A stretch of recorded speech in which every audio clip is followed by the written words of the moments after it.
Invincible Fight Girl is a masterclass in the art of hands. This is some of the prettiest, most fire, most stunning action and fight choreography I've ever bore witness to. It's like the perfect blend of the cartoony bounce of Western animation and the raw, gritty grit of a lot of shonen anime when it comes to plot, action, and tone. It's just so beautiful. This series also knows when to take itself serious and when to acknowledge just how wacky this world is. Invincible Fight Girl is truly peak. The premise of this series is so simple, and I feel like that's what makes it so perfect. Think about a bunch of famous shonen and all of their different premises. Rubber Boy becomes a pirate with the dream of trying to become the king of said pirates. Angry Boy, who wants to kill all angry naked giants, becomes Angry Man, who wants to kill everybody. Small Boy wants to find his dad. Boy wants to get his nut back. You get the point. Invincible Fight Girl takes place in a world where wrestling is everything. Wrestlers in this series are what pirates are in One Piece. But our main character Andy is a girl from a tiny island where wrestling means nothing and accounting is everything. This sounds so random, but it honestly makes sense to start our protagonist off in a starkly opposite place to where she wants to end up being. You feel me? When you think of how aggro wrestling is as a sport slash event, accounting does seem like the polar opposite. Andy wants to be a great wrestler, but her parents and everybody else around her is all about accounting, and she just do not care about that shit at all. This truly is a wacky ass world where animal dudes live among them on some Dragon Ball timing. This series also does a fire job at getting you sucked into this world immediately in just the first episode. The action in this series is genuinely so fire, and they be summoning wrestling rings from space out of nowhere so motherfuckers can literally box whenever, wherever. I will always say character is the most important part of any story for me personally, because without interesting characters I can latch onto, I simply do not care. Invincible Fight Girl has a fireman cast though. Peep game. Andy is a super young wrestling rookie who wants to be one of the greats. Everything about her design tells you exactly what you need to know about her, low key. This just looks like the fit of a rookie who's in search of a great teacher. The star earring and the vaguely shaped star puff is vibes too. I just know these three would all be homies. They all have dreams of being legends, but helping people always comes first. Andy is a lot more real than somebody like Luffy, who's almost larger than life with how unwavering his will is, but she damn near gives up on her dream in the second episode and then proceeds to get her dream tried over and over again. I love Luffy, and he's a character that you generally want to aspire to be like, but Andy just feels so much more relatable because of that. Did my voice just crack? She thinks about giving up kind of often, but at the end of the day, her will is still strong enough to get her back up even after falling. Yeah, she'll waver on her journey the same way you and I definitely will, but at the end of the day, she always gets back up and keeps trying. That's low-key more beautiful than a motherfucker who is just so willpower focused that he'll just go to the top. So she's kind of like Invincible in that way too, which is funny because this show is called Invincible Fight Girl. They've only ever called her Accountant Girl so far, but we know damn well what they're finna call her by the end of this season, and it's gonna feel so earned. Andy also has that Kid Goku temperament of wanting to grow as a fighter slash wrestler, but also just naturally helping people along the way. Like, do you see the shonen inspiration oozing out of this show, bruh? It's beautiful. Look, this is a Western shonen. I ain't gonna lie, but it's a Western shonen. We end up meeting so many characters with her just helping people along the way too on some Dragon Ball shit. And this story is serialized instead of episodic, so all of these characters we meet along the way show up again later, and that's the shit I love to see. It just feels more impactful when everybody we meet is important. Mikey is the brains of their little team, and he be on some strategist type timing for Andy mid-match. This man will activate his Sharingan, analyze the opponent's move, and deliver the detailed survey of his results to Andy for her to move accordingly. I say man, but this little is 8 years old.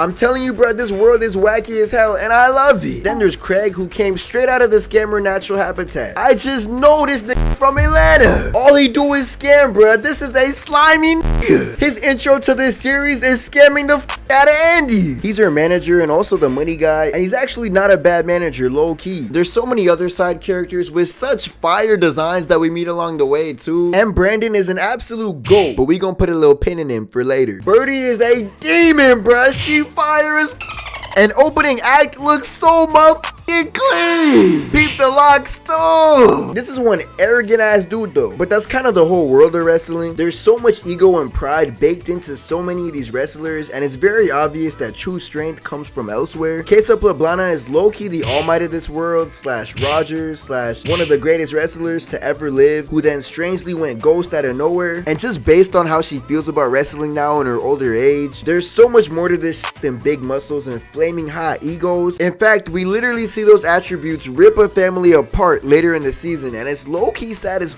but Poblana's famous special move is a calm Bruce Lee 1-inch punch instead of a huge Hugo Andore ass attack. There's just so much shonen DNA in this series, dog. They even use famous Toei sound effects that you will instantly be able to recognize. And Granny Poblana uses Conqueror's Haki the first time we see her. Who is she feeling like? But the real highlight of this series and what kept me hooked, dog, was episode 4. Andy versus M. Brandon is Hall of Fame, bruh. This is the pinnacle of Western battle animation and fight choreo. I don't think I've ever seen such a detailed, masterfully executed battle of straight hands in a Western series like this. And the soundtrack was literally on some You Say Run MHA shit, bruh. This was beautiful. And Brandon's VA also put his whole soul into this episode. I'm talking edge of my seat, ready to jump, do backflips, go crazy every time. This was so beautiful. Watching Andy's battle prowess heighten in the heat of battle while Mikey was on strategist duty was so peak. And Brandon hit that mean ass power punch and then kept spamming it till he realized she really mean business. Andy put pain in, but M. Brandon was really stepping on shit. And the art style gets way scratchier and grittier when certain techniques get used too, which is so fire. And his ultimate is literally Nam's cross-arm dive from OG Dragon Ball, bruh. The team who worked on this series, no ball. They no game. Everything about this fight was so beautiful. The movement in general with this whole series is so fluid too. Everything down to the way characters move, talk, and emote is like water. And Brandon's design is also kind of fire too, dog. Peep the two-tone hair, eyebrows on XXL, sideburns of doom, and the wide body build, bruh. This man is a wrestler's wrestler. I don't know if I've really chosen a favorite character yet, but like, you feel me, blaster to my head, you feel me, blade to my neck, it's M. Brandon, bro. This